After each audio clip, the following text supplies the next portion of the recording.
బహువింతగా ప్రేమించినావు నా ప్రాణ ప్రియుడా, యేసయ్యా యేసయ్యా. బహువింతగా ప్రేమించినావు నా ప్రాణ ప్రియుడా, యేసయ్యా యేసయ్యా. లోకములోని ప్రేమలు నీ సిలువ ప్రేమకు సాటి కావు. లోకములోని ప్రేమలు నీ సిలువ ప్రేమకు సాటి కావు. నీ సిలువ ప్రేమకు సాటి కావు. బహువింతగా ప్రేమించినావు నా ప్రాణ ప్రియుడా, యేసయ్యా యేసయ్యా. ఎందరో జ్ఞానులు లోకంలో ఉండగా నీచుడను అయోగ్యుడను. ఎందరో జ్ఞానులు లోకంలో ఉండగా నీచుడను అయోగ్యుడను. నన్నెన్నుకున్నావు, రక్తంతో కడిగావు. నన్నెన్నుకున్నావు, రక్తంతో కడిగావు. నీ సొత్తుగా నన్ను మార్చుకున్నావు. నీ సొత్తుగా మార్చుకున్నావు. బహువింతగా ప్రేమించినావు నా ప్రాణ ప్రియుడా, యేసయ్యా యేసయ్యా.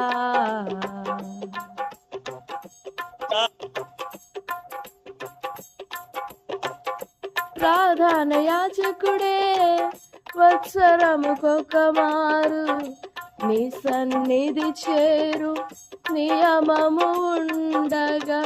ప్రధాన యాజకుడే వత్సరముకొక మారు నీ సన్నిధి చేరు నియమము ఉండగా. నన్నను దినము నీతో గడిపే భాగ్యమునిచ్చావు అతి పరిశుద్ధుడా. భాగ్యమునిచ్చావు అతి పరిశుద్ధుడా. బహువింతగా ప్రేమించినావు నా ప్రాణ ప్రియుడా, యేసయ్యా యేసయ్యా. లోకములోని ప్రేమలు నీ సిలువ ప్రేమకు సాటి కావు. లోకములోని ప్రేమలు నీ సిలువ ప్రేమకు సాటి కావు. నీ సిలువ ప్రేమకు సాటి కావు. బహువింతగా ప్రేమించినావు నా ప్రాణ ప్రియుడా, యేసయ్యా యేసయ్యా.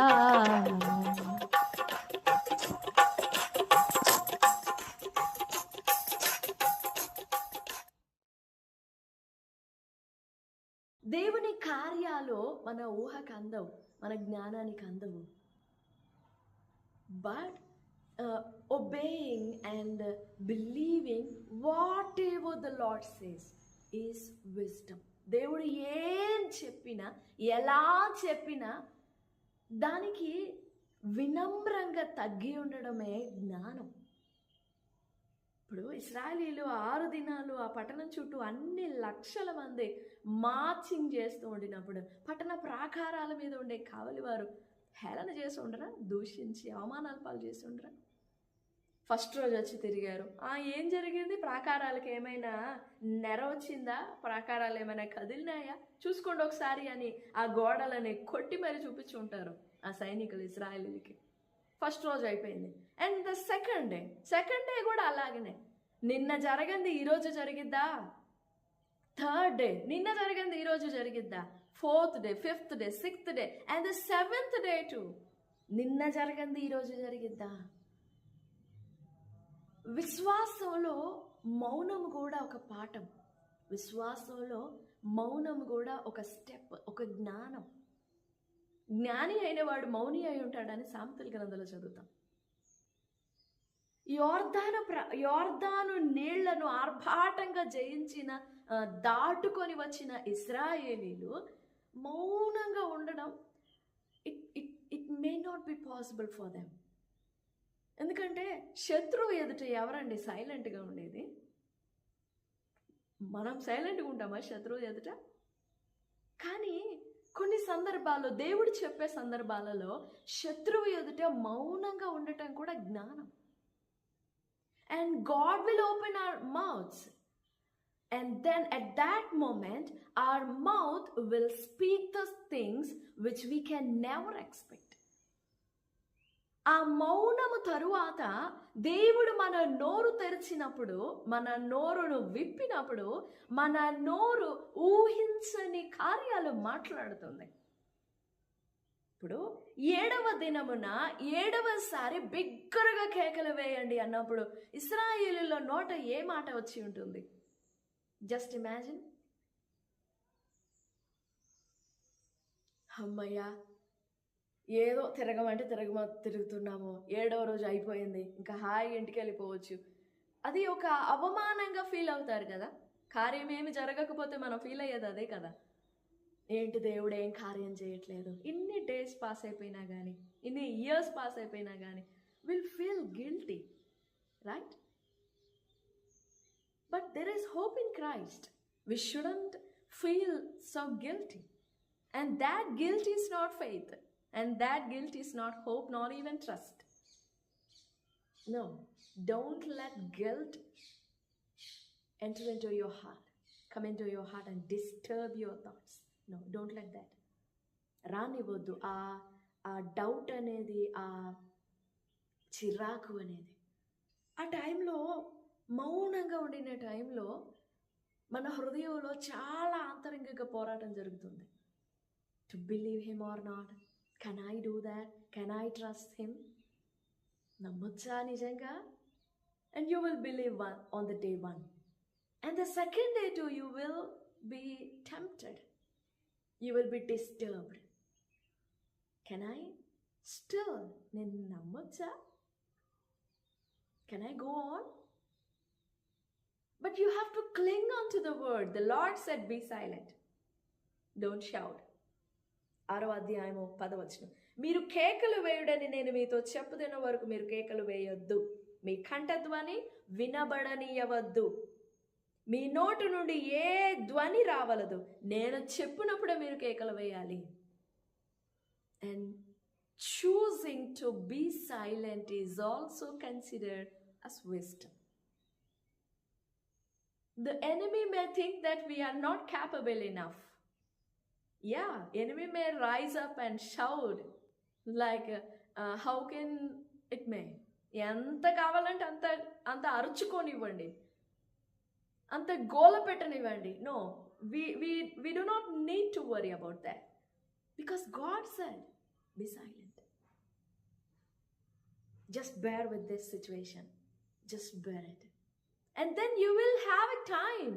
You will have a moment when the Lord says, open your mouth. And then that word which comes out of our mouth will create wonders. Praise the Lord. దేవుని బిడ్డలారా, దేవుడు మనల్ని నడిపించే విధానాలు మనం అర్థం చేసుకోలేము. బట్ దేవుడు మనల్ని నడిపించే విధానాలలో దేవుని మనస్సును నేర్చుకుంటే, దేవుని మనస్సును మనం అర్థం చేసుకుంటే, we can do everything. I can do all things through Christ who strengthened me. I do not know what he is going to do in my life, but I know that he is going to strengthen me. I know he is wisdom, and I know he has wisdom. And I know there is wisdom he's going to show in my life. So I just choose to be wise and silent. ఒకవేళ 6 దినాలు అరిచి అరిచి అరిచి గోల పెట్టి ఉంటే ఎలాగుండేదో. కానీ ఇశ్రాయేలీలు కూడా ద సెకండ్ న్యూ జనరేషన్ అనమాట అది. They started to learn God. Jordan నది అలా జస్ట్ నీళ్లలో అడుగు అలా ఉంచగానే ఆ మందసానికి వీరికి మధ్య దూరము 2000 కొల మూరల ఎడం ఉంటుంది. 3వ అధ్యాయం 4వ వచనంలో. And they obeyed that command. మందసానికి మీకు 2000 కొల మూరల దూరం ఉండాలి, డిస్టెన్స్ ఉండాలని చెప్పినప్పుడు they obeyed. And at the same time you have to stay silent అన్నప్పుడు ఎస్ దే బిలీవ్డ్. దేవుడు క్రొత్త జనము ఇశ్రాయేలీలకు నేర్పిస్తున్న ఒక పాఠము. మాట్లాడమంటే మాట్లాడటం, మౌనంగా ఉండమంటే మౌనంగా ఉండటం. And they learned. పరిస్థితుల ద్వారా దేవుడు మనకి నేర్పుతాడు. మౌనంగా ఉండటం కూడా దేవుడు నేర్పాలి. ఎస్, దేవుడు నేర్పాలి. దేవుడు నేర్పితేనే వీ కెన్ డూ దాట్. ప్రశస్తమైన ఉదయకాల సమయంలో దేవుని బిడ్డలారా, మన జీవితంలో దేవుని పాఠం ఏది? దేవుడు మనకి ఏం నేర్పాలనుకుంటున్నారు? Let's learn that lesson with faith in silence. Don't ask him any question. Don't doubt him. Don't let any thoughts to deviate your sight, to deviate your eyes upon him. దేవుని మీద నువ్వు ఉంచిన నీ కను దృష్టిని దొరలించడానికి అపవాది చేసే ప్రయత్నాలని డోంట్ లెట్ దాట్ అనుమతించొద్దు. Just wait in silence. God's going to do things which we can never understand. ఇప్పటికి కూడా మనకి ఆశ్చర్యమే. ఇశ్రాయేలుని ఇప్పుడు లేపి మనం వాళ్ళని కదిలించి వాళ్ళని క్వశ్చన్ చేసిన, మీరు ఎలా చేయించారు, ఆ పట్టణం చుట్టూ ఎలా మౌనంగా తిరిగారు అని అంటే వీ డోంట్ నో. దేవుడు మమ్మల్ని నడిపించాడు. We just went on. దేవుడు నేర్పించే పాఠాలు అలా ఉంటాయి. మనం ఆ పాఠం నేర్చుకోవాలి. Whatever God says is a prophecy. Whatever God speaks is a command. Then we have to cling on to that prophecy. We have to cling on to that word, living word. We have to trust in that command. And he will lead us on. 20వ వచనం, యెహోషువ గ్రంథం 6వ అధ్యాయం 20వ వచనంలో, యాజకులు బూరలు ఊదగా ప్రజలు కేకలు వేసిరి. ఆ బూరల ధ్వని వినినప్పుడు ప్రజలు ఆర్భాటముగా కేకలు వేయగా ప్రాకారం కూలెను. ప్రజలందరూ తమ ఎదుటికి చక్కగా పట్టణ ప్రాకారం ఎక్కి పట్టణమును పట్టుకొనిరి. మరొక విషయం ఏంటంటే, చుట్టూ ప్రతి ఇశ్రాయేలీయుడు నడవాలి. అండ్ ఆల్సో నడిచిన ప్రతి ఇశ్రాయేలీయుడు నోరు తెరిచి అరవాలి. అండ్ అక్కడ విషయం ఏంటంటే, ఆ విక్టరీలో, ఆ జయంలో ప్రతి వ్యక్తి వ్యక్తిగతంగా పార్టిసిపేట్ చేయాలి. ప్రతి వ్యక్తి వ్యక్తిగతంగా నడవాలి, వ్యక్తిగతంగా నోరు తెరవాలి. అప్పుడే ఆ జయం కలుగుతుంది. ఒక్క వ్యక్తి మౌనంగా ఉండినా మేబీ ఇట్ వోంట్ హ్యాపెన్. అలానే మన జీవితంలో కూడా మనం మౌనంగా ఉండాల్సిన సమయం నేర్పుతాడు, మనం నోరు తెరవాల్సిన సమయం నేర్పుతాడు. మోషే జీవితంలో ఈ బండను కొట్టు, ఈ బండ నుండి నేను నీకు నీళ్లు రప్పిస్తాను అని అంటే he did that. కొట్టాడు, నీళ్ళు వచ్చినాయి. కానీ సెకండ్ టైం ఈ బండతో మాట్లాడు అని అంటే మోషే మాట్లాడలేకపోయాడు. అందుకు దేవుడు దూరం చేశాడు వాగ్దాన దేశానికి మోషేని. He learned everything. సో చాలా సాత్వికుడు, మిక్కిలి భూమి మీద ఉన్న వారు అందరిలో మిక్కిలి సాత్వికుడు. ఎందుకనో ఆ ఇశ్రాయేలు క్రొత్త తరం వారి ఎదుట దేవుని సంపూర్ణమైన కనికరాన్ని దేవుడు మేనిఫెస్ట్ చేయాలనుకున్నాడు. బట్ మోషే అర్థం చేసుకోలేకపోయాడు. చిన్న విషయమే, జస్ట్ చిన్న విషయమే, బట్ దేవుడు ఆ చిన్న విషయాన్ని ఎంత కన్సిడర్ చేశాడు. మన జీవితంలో కూడా అంతే. మనం దేవుని చేత నడిపింపబడాలి. మన ఆలోచనలు, మన క్రియలు దేవుని చేత నడిపింపబడాలి. ప్రభువా నాకు సహాయపడండి, నా హృదయం వెలిగించండి, నా మనోనేత్రములు తెరవండి, నేను మీకు లోబడాలి, మీ చేత నేను నడిపింపబడాలి. ప్రతిరోజు దేవుడు మాట్లాడుతున్నాడు యెహోషువతో. ప్రతి వేకువనే ప్రతిరోజు నువ్వు లేచి ఇశ్రాయేలుని సన్నద్ధం చేయనంటే అందరినీ రెడీ చేసుకొని తీసుకెళ్ళావు. అన్ని లక్షల మందిని తీసుకెళ్ళాలంటే ఇట్స్ నాట్ ఈజీ కదా. ప్రతిరోజు యెహోషువ వాళ్ళందరినీ బలపరిచేవాడు. ప్రతిరోజు దేవుడు మాట్లాడేవాడు. ఈరోజు వెళ్ళండి, మాట్లాడొద్దు, నోరు తెరవద్దు, జస్ట్ వెళ్ళండి. ఈరోజు వెళ్ళండి, 7 సార్లు తిరగండి, 7వసారి పెద్దగా అరవండి. ఒకవేళ యెహోషువ ఆ మాటలు మిస్ అయి ఉంటే ఊహించలే. So we shouldn't miss God's word. Whatever he speaks we have to wait on that. ప్రభు సహాయపడతారు. ప్రభు సహాయం కోరుకుందాం. దేవుడి మాటలు మన వినికిడిలో దీవించును గాక. ఆమేన్. పరిశుద్ధుడైన తండ్రి, మంచి యేసయ్య, మహాగణుడా, మా గొప్ప దేవ, మీ ఘనమైన నామానికి స్తోత్రం చెల్లిస్తున్నాం. దేవా, మాతో మాట్లాడుతూ వచ్చిన నీ మాటలను బట్టి వందనాలు. మా జీవితములను మీరు నడిపించే విధానము ఎంతో ఆశ్చర్యమైనది. మా జీవితంలో జరిగే పరిస్థితులను చూచినప్పుడు మా జ్ఞానానికి అందకపోవచ్చు, కానీ జగత్పునాది వేయబడక మునుపే మీ కుమారునిలో మమ్మల్ని భద్రం చేశారు, మీ కుమారునిలో మమ్మల్ని దాచారు.